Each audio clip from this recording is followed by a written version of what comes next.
नमस्कार, आप देख रहे हैं स्पेशल रिपोर्ट और आपके साथ में विजेंद्र सोलंकी। हिंदुस्तान और हिंदुस्तान में क्या हिंदू आतंकवाद की परिभाषा को सियासी वोट बैंक के लिए इस तरीके से स्थापित करने की साजिश रची गई कि एक घटना को हथियार बना पूरे हिंदू समाज को कटघरे में खड़ा कर दिया गया। मालेगांव ब्लास्ट क्या वाकई में हिंदू संगठन की साजिश थी या फिर सियासी साजिश, जिसके शिकार न सिर्फ संगठन बने बल्कि हिंदूवादी चेहरे बने, खुद हिंदू को बनाया गया। और क्या यहीं से परिभाषा लिखी गई सैफ्रॉन टेररिज्म की, भगवा आतंकवाद की? क्या इसके लिए कलावा का सहारा लिया गया? मालेगांव ब्लास्ट में जिन चेहरों को आतंकी घोषित करने की साजिश रची गई, जब वो चेहरे आज कोर्ट से बरी हो गए तो क्या इनके जरिए हिंदू आतंकवाद की परिभाषा गढ़ने वाले माफी मांगे? सवाल यह नहीं है, क्योंकि सियासत में वोट बैंक के लिए नेताओं की ना कोई भाषाई मर्यादा होती है और ना ही सामाजिक। लेकिन आज हम आपको मालेगांव का वो सच बताने वाले हैं जिसमें सबसे ज्यादा शिकार हिंदू हुआ। आज हम आपको मालेगांव का वो सच बताने वाले हैं जिसका हर पन्ना गवाही देता है कि कैसे हिंदू आतंकवाद की परिभाषा को गढ़ा गया, कैसे साध्वी प्रज्ञा ठाकुर से लेकर अशोक सिंघल, बजरंग दल से लेकर कई हिंदूवादी संगठनों को निशाने पर लिया गया। क्योंकि यह है मालेगांव का वो पूरा सच जो आज तक के अर्ध सत्य को बेनकाब करता है, बिल्कुल इस चेहरे की तरह। यह दरअसल वो भगवा चेहरा जिस पर ना जाने कितने शब्दों को लिख दिया गया, वो मुखौटा जो हिंदू समाज के ऊपर डालने की कोशिश की गई और जिसे आतंकवाद के साथ जोड़ने की कोशिश की गई। आज इस मुखौटे को हटाते हुए उस प्रोपेगेंडा को दूर करेंगे जिसके जरिए साध्वी, सत्य और साजिश का संपूर्ण विश्लेषण होने वाला।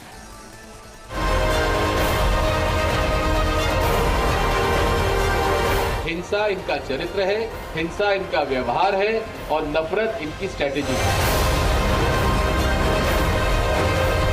कांग्रेस के षड्यंत्र के जो हमारे इतने 10 वर्ष बीते हैं, उसके पश्चात धर्म युद्ध प्रारंभ हुआ है।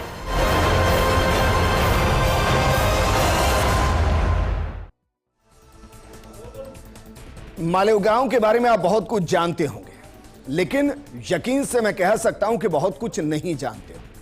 तो चलिए सबसे पहले उन बिखरे हुए शब्दों को इकट्ठा करते हैं जिन शब्दों के इर्द गिर्द 17 साल बीत गए, जिन शब्दों के इर्द गिर्द जांच चली, जिन शब्दों के इर्द गिर्द सियासत चली, जिन शब्दों के इर्द गिर्द हिंदुस्तान की भविष्य की नींव को डगमगाने की कोशिश की गई। जरा इस पूरे चक्रव्यूह को समझने की कोशिश कीजिए।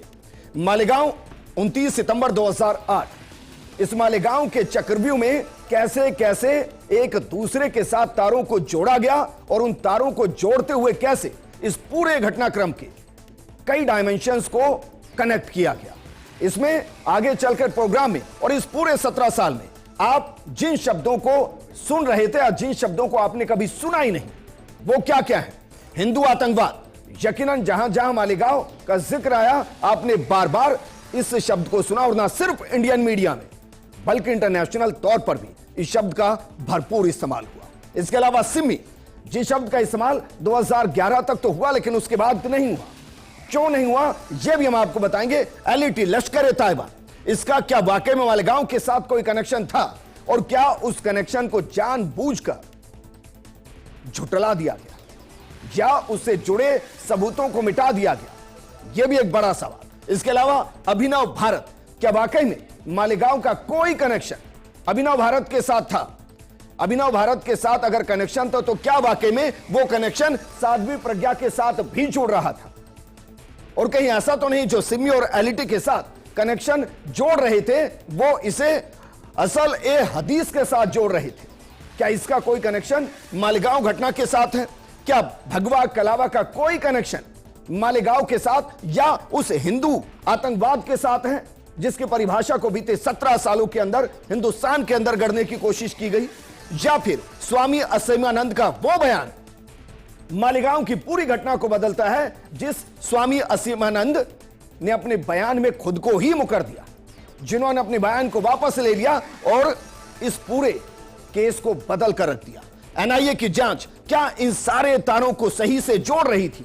या उससे पहले एटीएस ने जिस तरीके से इन तारों को जोड़ते हुए सबको आपस में बिखेर दिया, उसको एनआईए क्या कभी जोड़ ही नहीं पाई। और इसीलिए इंसाफ देखिए, इंसाफ 31 जुलाई 2025, सब बेगुनाह, तो फिर सवाल गुनहगार कौन है? क्योंकि एक तरफ ये सारे तार जुड़े, क्या ये सारे तार जुड़ते हुए एटीएस ने कुछ ऐसे तारों को ढीला छोड़ा जिनको एनआईए कभी कस ही नहीं पाया, और इसलिए गुनहगार इस पूरे घटनाक्रम में कोई नहीं बना। सब बेगुनाह, सारे के सारे बेगुनाह। तो जरा यह भी देख लीजिए कि इस मामले में जिनको बरी किया गया है वो कौन कौन है। इस मामले में जिन 7 आरोपियों को कोर्ट ने सबूतों के अभाव में बरी किया है, उनमें प्रमुख रूप से पूर्व बीजेपी सांसद साध्वी प्रज्ञा सिंह ठाकुर, इसके अलावा लेफ्टिनेंट कर्नल प्रसाद पुरोहित शामिल है।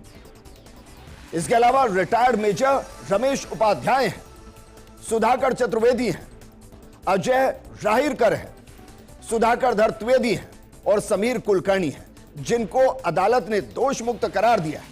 और अदालत ने यह कहते हुए फैसला सुनाया कि आतंकवाद का कोई धर्म नहीं होता, क्योंकि कोई भी धर्म हिंसा की वकालत नहीं करता। लेकिन हम इस पर नहीं जा रहे हैं, क्योंकि इस पूरे मालेगांव ब्लास्ट के दौरान हिंदू आतंकवाद, सैफ्रॉन टेररिज्म की परिभाषा को गढ़ा गया और बीते 17 सालों में उसको मजबूत करने की कोशिश की गई।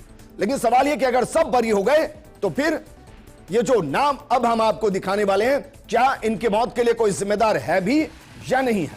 क्योंकि मालेगांव ब्लास्ट के अंदर जिनकी जान गई उनके नाम थे सैयद अजहर, मुश्ताक शेख यूसुफ, शेख रफीक शेख मुस्तफा, शगुफ्ता शेख लियाकत और इरफान जौलाह खान।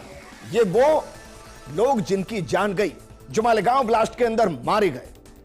तो क्या इनके मौत के लिए कोई जिम्मेदार नहीं? क्या इनकी मौत महज एक इत्तेफाक थी, या फिर जांच के दौरान उन लोगों को बचा लिया गया जो इसके लिए जिम्मेदार थे? और क्या उसके पीछे कोई वोट बैंक था? क्योंकि इस कहानी के कई किरदार जिनको हम शुरू में जोड़ने की कोशिश कर रहे थे, उन्हें अब सिलसिलेवार आपके सामने खोलना शुरू करते हैं तथ्यों के साथ। वो तथ्य या तो किसी ने देखे नहीं, या फिर उनकी तरफ कभी किसी ने ध्यान दिया ही नहीं। क्योंकि महाराष्ट्र एटीएस ने शुरुआत में सिमी और लश्कर-ए-तैयबा जैसे संगठनों पर शक जताया था। बाकायदा 2 नौ मुस्लिम व्यक्तियों को गिरफ्तार भी किया गया था, जिनमें से कुछ को अहल हदीस से जुड़े होने का संदेह था। यह शब्द हमने शुरू में मालेगांव कांड के साथ कनेक्ट किया था, क्योंकि सिमी के कुछ सदस्यों का अहल हदीस विचारधारा से संबंध बताया गया।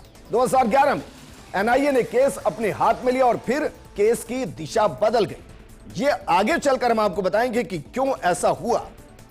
स्वामी असीमानंद, जिसे मक्का मस्जिद ब्लास्ट केस में आरोपी माना गया, उसने कथित बयान दिया और उसके बाद जांच की दिशा बदल गई, जिसमें उन्होंने हिंदू दक्षिणपंथी संगठनों, जिसमें अभिनव भारत की भूमिका का दावा किया था।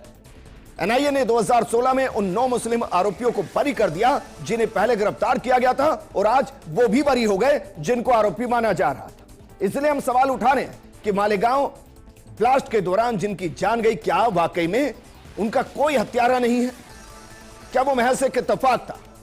ऐसा नहीं है। मालेगांव का आतंकी कनेक्शन और सच, इसको समझने के लिए अब आपको एक और तस्वीर जरा देखनी होगी और उसमें बयान को समझना पड़ेगा।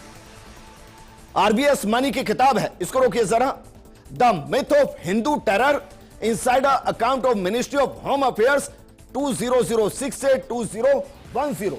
और ध्यान रखिए, इसी के बीच में मालेगांव घटना घटी है, और जिनकी किताब का हम जिक्र कर रहे हैं वो एक अफसर रहे हैं जिन्होंने सरकार के अंदर सेवाएं दी हैं। अब वो क्या कह रहे हैं, जरा इसको देखिए। 2008 के मालेगांव ब्लास्ट के बारे में मणि कहते हैं कि शुरू में राज्य पुलिस को मिले सुरागों ने बताया कि हमला अहले हदीस नामक एक इस्लामिक कट्टरपंथी संगठन ने किया था, लेकिन बाद में राजनीतिक दबाव में जांच की दिशा मोड़ दी गई और हिंदू आतंकवाद की कहानी बनाई गई। यह इस किताब के अंदर लिखा हुआ है, और यह किताब 2006 से 2010 के बीच में जो घटनाक्रम हुए उस पर आरबीएस मनी ने विस्तार से लिखा है। किताब का नाम the myth of Hindu terror inside account of ministry of home affairs, जिसके लेखक आरबीएस मनी है। लेकिन वो इस किताब में और भी बहुत कुछ लिख रहे हैं। दरअसल वो लिख रहे हैं कि 26/11 के मुंबई हमलों को अंजाम देने वाले आतंकवादियों ने हिंदुओं द्वारा धार्मिक रूप से धारण किए जाने वाला भगवा रंग का कलावा पहना था। हिंदू नामों वाले जाली पहचान पत्र बनवाए गए, हिंदी बोलना सिखाया गया उन्हें, ताकि शामिल सभी आतंकवादी अगर मारे जाएं तो इस तरह असली साजिश का किसी को पता ही ना चले। लेकिन जब कांस्टेबल तुकाराम आंबल के बलिदान के परिणाम स्वरूप अजमल कसाब को जिंदा पकड़ा गया तो हिंदू आतंक की पूरी कहानी झूठी साबित हो गई। भारतीय गृह मंत्रालय के पूर्व अधिकारी हैं आरबीएस मनी, गृह मंत्रालय के कांग्रेस के दौर के, जिन्होंने 2006 से 2010 तक आंतरिक सुरक्षा विभाग में काम किया था, वो खुलकर लिख रहे हैं। उनकी किताब का जिक्र हम करें, the myth of Hindu terror, insider account of ministry of home affairs 2006-2010, उसमें लिखा गया है। और उस समय की सरकार ने सक्रिय रूप से भगवा आतंकवाद, हिंदू आतंक के विचार को बढ़ावा दिया था। उनके अनुसार भले ही शुरुआती जांच में कई बड़े आतंकी हमलों के पीछे कट्टरपंथी इस्लामिक समूहों का हाथ होना और हमलों के पाकिस्तान कनेक्शन के सबूत पाए गए थे, लेकिन बाद में सत्ता में बैठे कुछ लोगों ने हिंदू आतंकवाद की झूठी कहानी गढ़कर हिंदुओं पर दोष मढ़ने की कोशिश की। आज भी ज्यादातर हिंदू समाज को इस बात का अंदाजा नहीं है। 26/11 के हमले के साथ हिंदू आतंक की झूठी कहानी कैसे जोड़ी गई, यह जानकारी की कमी का एक उदाहरण है और यह बेहद खतरनाक है। और ये हम नहीं कह रहे हैं, ये आरबीएस मनी कह रहे हैं, जो गृह विभाग के अंदर काम कर रहे थे 2006 से 2010 के बीच में। तो क्या वाकई में सारे कनेक्शन थे? उन कनेक्शन को तोड़ दिया गया, उन कनेक्शन को जानबूझकर बिखेर दिया गया और ऐसे कनेक्शन को एस्टेब्लिश किया गया जिससे हिंदू आतंकवाद की विचारधारा को पोषित किया जा सके।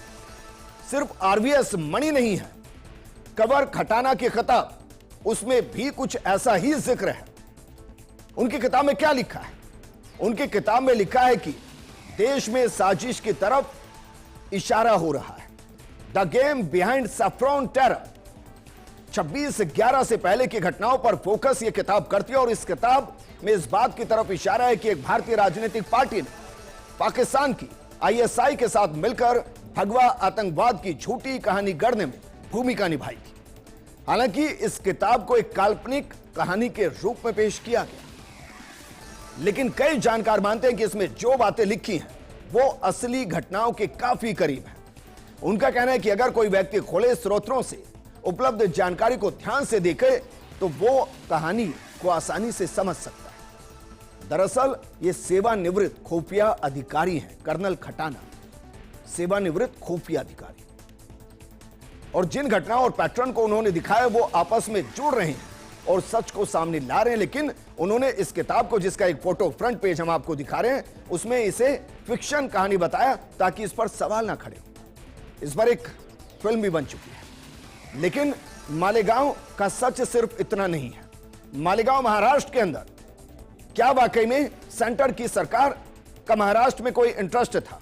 हम इस बात पर बिल्कुल नहीं जा रहे। आज हम आपके सामने सिर्फ मालेगांव और मालेगांव के इर्द गिर्द जो घट रहा था उस जोर में, उसको दिखा रहे हैं, क्योंकि ज्यादातर तारों को शायद या तो एटीएस उलझा चुका है या एनआईए ने उलझा दिया है। और यही वजह कि इस वक्त कोई भी गुनहगार नहीं है, सब बेगुनाह है।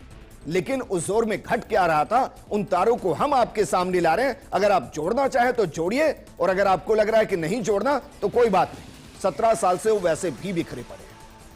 अब हम आपको मालेगांव, केंद्र और महाराष्ट्र की सियासत के एक ऐसे कनेक्शन को समझाने वाले हैं जिसको आपको समझना चाहिए कि क्या महज ये इत्तेफाक है कि मालेगांव घटना के दौरान सैफ्रॉन टेररिज्म की कहानी को गढ़ा जाता है। कहीं ऐसा तो नहीं कि 2008 के अंदर सैफ्रॉन टेररिज्म, हिंदू आतंकवाद, इस शब्द के पीछे 2009 के लोकसभा और महाराष्ट्र की विधानसभा के इलेक्शन जुड़ रहे थे। जरा इस कनेक्शन को भी समझने की कोशिश कीजिए। ये 2008 दिल्ली के अंदर यूपीए की सरकार थी, गठबंधन की सरकार थी दिल्ली के अंदर, जबकि महाराष्ट्र में भी यूपीए गठबंधन की सरकार।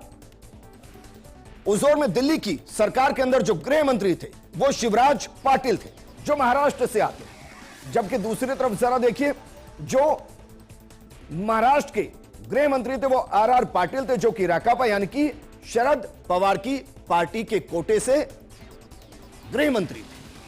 अब आप सोच रहे होंगे इसका मालेगांव से क्या लेना देना। दरअसल मालेगांव घटना कहां घटी? महाराष्ट्र में घटी। जांच कौन करेगा? जांच गृह मंत्रालय के अधीन होगी। एटीएस किसके अधीन जांच करेगा? गृह मंत्रालय के अधीन सरकार के। और एनआईए किसके अधीन जांच करेगी? सेंटर के गृह मंत्रालय के। तो क्या वाकई में शिवराज पाटिल और आर पाटिल इनका मालेगांव जांच के साथ कोई कनेक्शन था? यकीनन था, क्योंकि वो उस वक्त के गृह मंत्री थे। तो उस घटना का होना, उस घटना के सबूतों का जुटना, सबूतों का सही से नहीं जुटना या जिन आरोपियों को पकड़ना और जिनको नहीं पकड़ना, इन सवालों के जवाब सिर्फ उस जोर के गृह मंत्री दे सकते हैं। लेकिन राकापा के कोटे से जो आर पाटिल उस जोर के गृह मंत्री थे, क्या उनको शरद पवार जो कि उनकी पार्टी के लीडर थे, क्या उनकी तरफ से कोई इशारा था? जरा इसको समझने की कोशिश कीजिए। 5-6 अक्टूबर को, यानी कि मालेगांव घटना के महज 4-5 दिन बाद, मुंबई के नजदीक अलीबाग में राकापा का 3 दिवसीय अधिवेशन होता है। मालेगांव के भीकू चौक जैसे मुस्लिम बहुल्य क्षेत्र में विस्फोट से क्षतिग्रस्त कई मोटरसाइकिल्स की नंबर प्लेट से एक पहचान सामने आती है, और ये पहचान कुछ इस तरीके से होती है कि मोटरसाइकिल साध्वी प्रज्ञा की बताई जाती है। विस्फोट के 3-4 दिनों में सामने आई सूचना के बाद राकापा के राष्ट्रीय अध्यक्ष और मनमोहन सरकार में कृषि मंत्री शरद पवार ने पार्टी के समापन समारोह में अपनी ही पुलिस पर आतंकवाद में दोहरे मापदंड का आरोप लगा दिया। पवार ने जिस दौरान ये बातें कही थी, उस दौरान आर पाटिल मंच पर उनके साथ मौजूद थे। शरद पवार के इस प्रकार दिखाए गए सख्त तेवरों से राज्य के गृह मंत्री आर पाटिल और पुलिस विभाग के अन्य अधिकारियों ने मालेगांव की जांच कुछ नए एंगल से करनी शुरू कर दी। अब सोचिए, मंच से एक बयान और उसके बाद नए एंगल खोलते हैं, एक नई जांच शुरू होती है जिस पर अभी तक जांच नहीं हो रही थी। सबसे पहले मोटरसाइकिल के आधार पर साध्वी प्रज्ञा तक पहुंचा जाता है। एटीएस द्वारा जो ये पूरी कहानी बुनी गई एनआईए कोर्ट में, आज वो ध्वस्त हो गई है, क्योंकि एक भी ऐसा सबूत नहीं जिसके आधार पर यह कहा जा सके कि जिनको उस दौर में पकड़ा गया वो उसमें शामिल थे। तो क्या शरद पवार के कहने पर जांच नए एंगल से तो शुरू की गई, लेकिन क्या उधर वो सबूत नहीं थे, या इसके पीछे की कहानी कुछ और थी? हम सिर्फ बिखरे हुए तारों को आप तक ला रहे हैं, ना हम आरोप लगा रहे हैं और ना ही हम ये कह रहे हैं कि किसी के इन्वॉल्वमेंट थी, लेकिन उस दौरान घट के आ रहा था, बस हम आपको यह बता रहे हैं। दरअसल महाराष्ट्र की सियासत को देखने वाले, शरद पवार के बयान को, उस दौर के राजनीति को समझने वाले चुनाव से जोड़कर देखते हैं। वो कहते हैं कि शरद पवार ने अपनी पार्टी अधिवेशन में यह बात इसलिए कही होगी क्योंकि ठीक 2 वर्ष पहले 8 सितंबर 2006 को मालेगांव में एक विस्फोट हुआ था। एक के बाद एक 3 विस्फोट हुए थे और 37 लोग मारे गए और 312 उसमें घायल हुए थे। तभी गृह मंत्री आर पाटिल ही थे और इस मामले में आरोपी बनाए गए सभी 9 लोग मुस्लिम थे। एटीएस के अनुसार यह विस्फोट लश्कर-ए-तैयबा के सहयोग से सिमी ने करवाए थे। इन गिरफ्तारियों का गुस्सा पूरे महाराष्ट्र के मुस्लिम समाज में फैल रहा था, जिसका नुकसान 2009 में होने वाले लोकसभा और विधानसभा चुनाव में हो सकता था। इसलिए पवार के बयान के बाद विस्फोट से जुड़े तथ्य जुटाने के बजाय शायद एक कहानी बनाने पर ध्यान दिया, जो कोर्ट में आरोपों को साबित आज नहीं कर पाए। क्या वाकई में सब सियासत के लिए किया, या इसके पीछे की वजह कुछ और ही थी? इसके लिए आपको 2008 के पूरे साल को समझना पड़ेगा, क्योंकि ना तो 2008 में मालेगांव पहली घटना थी और ना ही मुंबई अटैक अंतिम घटना थी। तो क्या वाकई में एक समाज के ऊपर आरोप उस जोर में जमकर लग रहे थे और उस वोट बैंक को साधने के लिए दूसरे समाज को कटघरे में खड़ा किया गया? जरा 2008 को समझना शुरू कीजिए। वैसे तो बहुत धमाके हुए, लेकिन हम प्रमुख जो धमाके हुए, जो ब्लास्ट हुए देश भर के अंदर, उनका जिक्र करें सिर्फ 2008 का। मालेगांव नहीं, मालेगांव के अलावा भी देखिए। जयपुर बम विस्फोट 13 मई 2008 को 71 से ज्यादा लोग मरे, 185 से ज्यादा घायल हुए। इसके अलावा मैंगलोर सीरियल बम विस्फोट 25 जुलाई 2008, 2 लोग मारे गए, 20 घायल हुए। अहमदाबाद सीरियल बम विस्फोट 26 जुलाई 2008, 56 लोग मारे गए, 200 से ज्यादा घायल हुए। नई दिल्ली बम विस्फोट 13 सितंबर 2008, 30 लोग मारे गए, 130 से ज्यादा घायल हुए। मालेगांव आतंकी हमला 29 सितंबर 2008, 6 लोग मारे गए, 100 से ज्यादा घायल हुए। मुंबई आतंकी हमला 26 से 29 नवंबर 2008, 175 लोग मारे गए, 300 से ज्यादा घायल हुए। अब जरा सोचिए, जो जयपुर ब्लास्ट के साथ शुरू हुआ, इन सब के अंदर मुस्लिम आतंकी संगठन जुड़े हुए, सीधे तौर पर जुड़े हुए। तो क्या यही वजह रही कि सितंबर आते आते मालेगांव जब घटा तो उसको एक दूसरे समाज के साथ जोड़ने की कोशिश की गई, या सीधा कहें हिंदू धर्म के साथ जोड़ने की कोशिश की, और हिंदू आतंकवाद की एक नई थ्योरी को यहां से जन्म दिया गया। क्योंकि यह सिर्फ मालेगांव पर नहीं रुका था। याद कीजिए मुंबई आतंकी हमला, याद कीजिए कसाब, और याद कीजिए इस फोटो को जो अब हम आपको दिखा रहे हैं। जरा देखिए, ये वो फोटो जिसके बाद सियासत और ज्यादा गरमाई थी, क्योंकि कसाब के हाथ के अंदर एक भगवा कलावा था, और इस भगवा कलावे के बाद तुरंत यह कहा गया था कि यह हिंदू आतंकवाद है, सैफ्रॉन टेररिज्म है।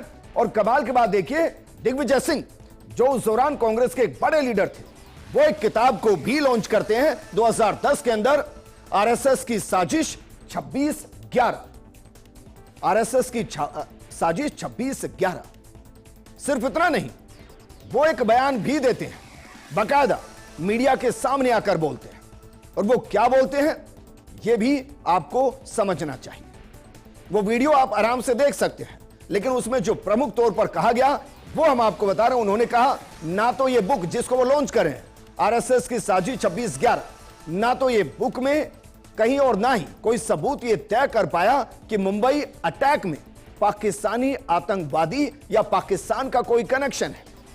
यह बयान दिया गया उनकी तरफ से। उनकी सरकार थी, उनके केंद्र में गृह मंत्री थे, उनके स्टेट में गृह मंत्री थे, उनके पास एनआईए थी, उनके पास एटीएस था। उसके बावजूद वो मीडिया के सामने आकर इस बुक लॉन्च के दौरान कहते हैं कि पाकिस्तान का कोई कनेक्शन नहीं, पाकिस्तानी आतंकवादी कसाब है ही नहीं।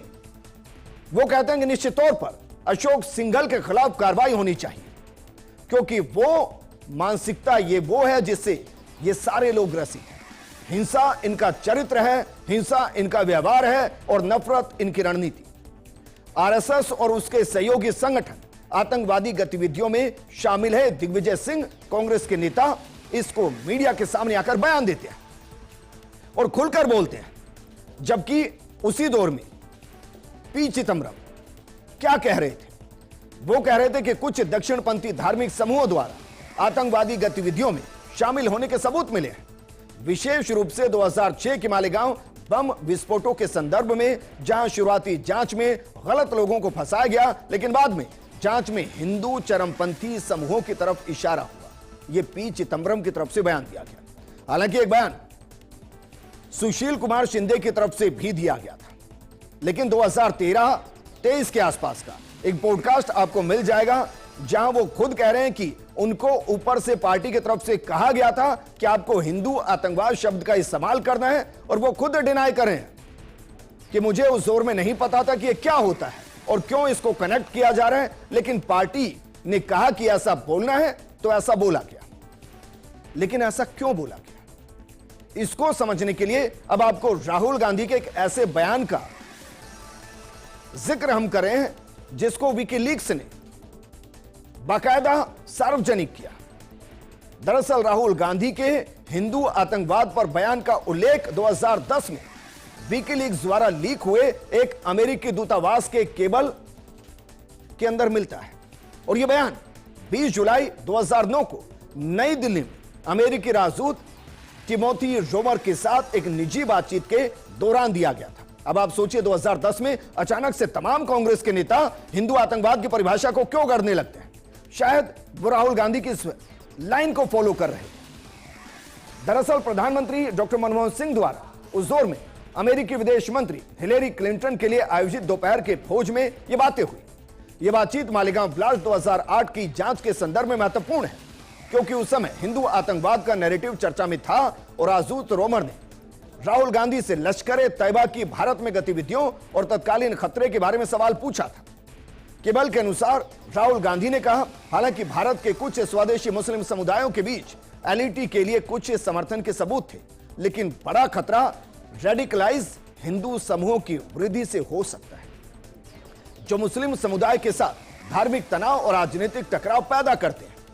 उन्होंने यह भी कहा कि पाकिस्तान या भारत के इस्लामी समूहों से होने वाले आतंकी हमलों के जवाब में एक होम ग्रोन यानी कि स्थानीय होम ग्रोन चरमपंथी मोर्चे का खतरा बढ़ रहा है, जिस पर लगातार ध्यान देने की जरूरत है। इशारा हिंदूवादी संगठनों की तरफ था। लेकिन क्या वाकई में सिर्फ हिंदुस्तान के अंदर यह हो रहा है? हम आपको 2004 से 2011 के बीच में पश्चिम मीडिया किस तरीके से सैफ्रॉन टेररिज्म के शब्द को इस्तेमाल कर रहा था, जरा उसके कुछ उदाहरण आपको देते हैं। सबसे पहले उदाहरण, जून 2004 हडसन इंस्टीट्यूट की तरफ से क्या टैग दिया गया? हिंदू धर्म और आतंक। क्या महज इत्तेफाक है? उसके अलावा बीबीसी जनवरी 2011 में क्या लिखता है? भगवा आतंक के लिए दोषी ठहराए गए भारतीय मुसलमान न्याय चाहते हैं। इसके अलावा इकोनॉमिक्स एंड पॉलिटिकल वीकली सितंबर 2011 में लिखता है, भगवा आतंक लक्षण या फिर स्प्लिंटर। आप सोचिए, क्या महज इत्तेफाक है कि 2004 से 2011 के बीच में एक ऐसी थ्योरी पर काम किया जाता है जिसमें हिंदू आतंकवाद शब्द का इस्तेमाल व्यापक स्तर पर किया जाता है, लेकिन जब दूसरी तरफ इस शब्द का इस्तेमाल होता है तो कहा जाता है कि आतंक का कोई धर्म नहीं होता, आतंक की कोई जाति नहीं। लेकिन जाति और धर्म के आधार पर आतंक को हिंदू के साथ जोड़ा गया और इस तरीके से हिंदू चेहरे पर एक ऐसा प्रोपेगेंडा से भरा हुआ सैफ्रॉन टेररिज्म का नकाब लगा दिया गया जिसमें सब भ्रमित हो गए। लेकिन प्रज्ञा ठाकुर, जिसने 7 साल जेल में बिताए, जिसके साथ आरोपियों ने जेल में बिताए, वो प्रज्ञा ठाकुर फैसले के बाद क्या कह रही है, यह भी आपको देखना चाहिए। जरा देखिए, मुझे जांच के लिए ले जाया गया और फिर गिरफ्तार कर लिया गया, प्रताड़ित किया गया, इससे मेरा पूरा जीवन बर्बाद हो गया। मैं एक साधु का जीवन जी रही थी, लेकिन मुझे फंसा दिया गया और मुझ पर आरोप लगा दिया गया। कोई भी स्वेच्छा से हमारे साथ खड़ा नहीं हुआ। मैं जीवित हूं क्योंकि मैं एक सन्यासी हूं। उन्होंने एक षड्यंत्र के तहत भगवा को बदनाम किया। आज भगवा की जीत हुई है, हिंदुत्व की जीत हुई है और जो दोषी है उन्हें भगवान सजा देंगे। प्रज्ञा ठाकुर फैसले के बाद उनका यह बयान है। साथ के साथ आरएसएस प्रमुख मोहन भागवत ने भी कहा कि उनको माफी मांगनी चाहिए जिन्होंने आतंकवाद को हिंदू शब्द के साथ जोड़ा था, लेकिन माफी यकीनन मांगनी चाहिए। माफी उन तमाम लोगों को मांगनी चाहिए जिन्होंने मालेगांव ब्लास्ट के दोषियों को सजा तक पहुंचने नहीं दिया। वो कोई भी है, यह सवाल एक अलग है, लेकिन जो भी है वो आज सलाखों में नहीं है। आज कोई भी इसमें आरोपी नहीं है, जबकि 6 लोग मारे गए, 100 से ज्यादा घायल हुए। तो ब्लास्ट किसने किया? इसलिए जिस तस्वीर के साथ हम प्रोग्राम को शुरू कर रहे थे उसको फिर से आप जहन में रखिए। क्या वाकई में एटीएस ने तारों को बिखेर दिया या एनआईए तारों को जोड़ ही नहीं पाई, या सियासी नफा नुकसान के लिए एक ऐसी परिभाषा कर दी गई जिसमें पूरा हिंदुस्तान उलझ कर रह गया और वो शब्द था हिंदू आतंकवाद। इस प्रोग्राम में फिलहाल इतना ही। आप बने रहिए फर्स्ट इंडिया न्यूज के साथ, क्योंकि खबरों का सिलसिला लगातार जारी है। नमस्कार।